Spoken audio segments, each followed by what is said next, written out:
আজকে আমি আর আমার ছেলে বিকালবেলা একটু বাইরে গেলাম, বাইরে গিয়ে কিছু জিনিস কিনে নিয়ে আসলাম।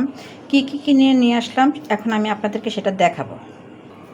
একটা প্লেট নিয়ে আসলাম সার্ভিং ডিশ হিসাবে। প্লেটটা আমার খুব পছন্দ হয়েছে, কালারটা মাল্টি কালার, খুব ভালো লাগছে। তারপর নিয়ে আসলাম ছোট ছোট 3টা বাটি। যেহেতু রান্নার কাজ করব, এই বাটিগুলোতে আমি বিভিন্ন ধরনের গুঁড়া মশলা, যা যা প্রয়োজনীয় জিনিস ওই হিসাবে ইউজ করতে পারবো।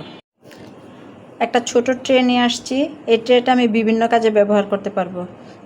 রান্নার শেষে এটাতে একটু সস নিয়ে, সালাদ নিয়ে, কাঁচামরিচ, পেঁয়াজ, লেবু সব কিছুই দেওয়া যাবে। যখন দিব তখন আপনাদের সামনে সেটা আমি তুলে ধরবো। আর আনলাম একটা ছোট্ট তেলের জার। আমার আগের জারটা একটু বড় ছিল, ওইটা থেকে এটা অনেক ভাল লাগছে আমার কাছে দেখে, তাই নিয়ে আসলাম। এটাতে আমি তেল নিয়ে রান্না করব।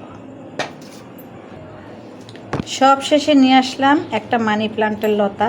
এই লতাটা যদিও কৃত্রিম, তারপরে আমার কাছে দেখতে খুব ভালো লাগছে। সবুজ মানে চোখের প্রশান্তি, খুবই ভালো লাগছে।